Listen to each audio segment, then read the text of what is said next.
Good morning. I'm Pastor Mike. It's good to be with you this morning. Right now, Matt Friend and I are kind of getting us ready for our study this summer in the book of Exodus. The way we're getting ourselves ready is by walking through the book of Genesis. These 5 days, Monday through Friday, we're going to do an overview of the whole book. Matt handled creation yesterday. Today, we're going to be looking at the fall. When we talk about the fall, it's viewed as probably the most catastrophic event in all of human history.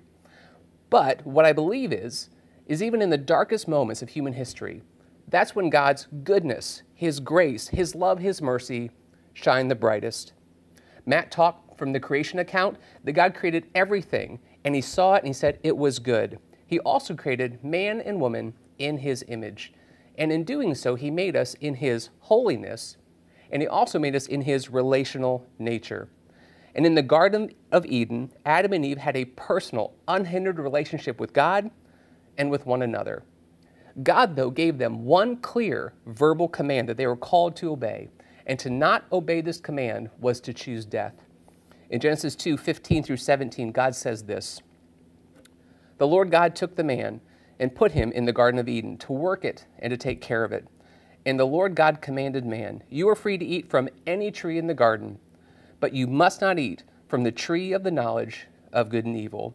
For when you eat from it, you will certainly die.'" God gives a clear command, and He gives a clear consequence if it's disobeyed. Soon after, we see temptation enter into the garden. The serpent, the devil himself, enters in and begins to tempt Eve. And then Eve, followed by Adam, choose sin over obedience to God. They willfully and willingly break God's clear command.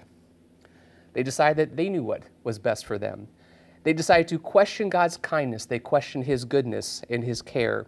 They trusted in their point of view over God's clearly taught word.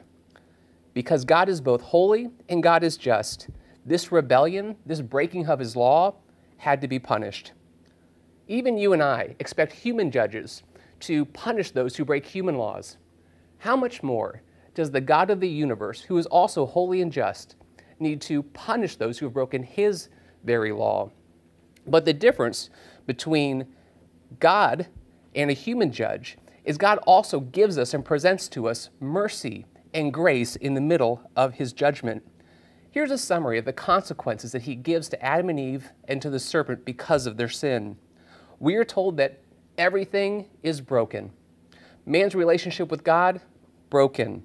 Our relationships with one another, broken. Even the earth itself is broken. We're told that the earth that used to be bountiful now produces thorns and thistles, disease, natural disasters, even pandemics. But inside one of these consequences, we find a promise. An incredible promise is given, not a little one, but a promise that will change everything.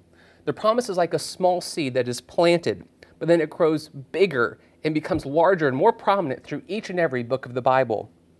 Genesis chapter 3, verse 15 in the New Living Translation says this, "God is speaking to the serpent, but as He punishes the serpent, He proclaims a promise. He says, 'And I will cause hostility between you, the serpent, and the woman, and between your offspring and her offspring. He will strike your head. He will strike, He will destroy, He will grind your head, and you will strike his heel.'" This promise is that one of the descendants of Eve, one is coming who will destroy the power of Satan.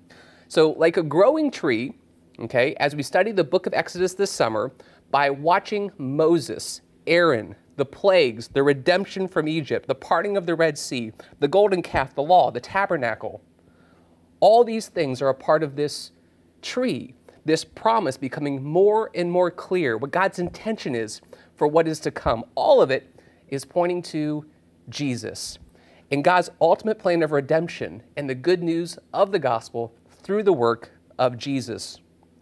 Here in Genesis, it is through Jesus that the power of Satan would be crushed. And not only that, it is through Jesus that all the consequences of our sin will actually be conquered by Jesus Himself. The one who is coming, Jesus who is coming, will repair, mend, and restore our relationship with God. Jesus who is coming will die in our place, raised from the dead, and pay the consequences of death for all who believe.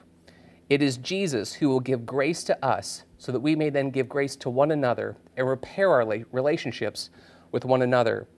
And one day, on the last day, Jesus will return. He will renew and remake the heavens and the earth.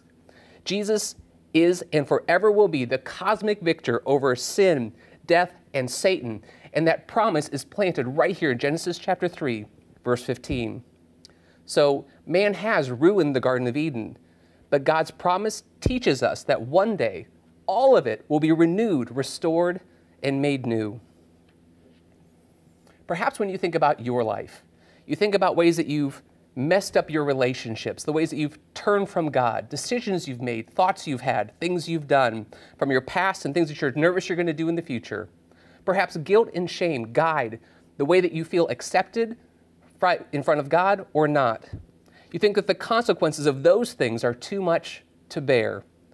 There are days when we think that we've messed up our relationship with God for good. We've just wandered too far.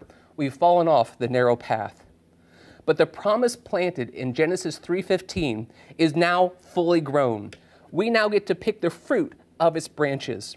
We take in the grace given to us from Jesus, and we find ourselves fully and completely accepted before God, regardless of what you've done, regardless of what you will ever do. Our relationship with God is not based upon our actions. It's based upon the life, death, actions, resurrection of Jesus and Jesus alone. The Bible is centered around this promise. The Bible is centered around the gospel. I encourage you today, have your life be centered around this promise. Have your life be centered around the gospel. Tomorrow, we're going to look at the Tower of Babel. Take care. We'll see you then.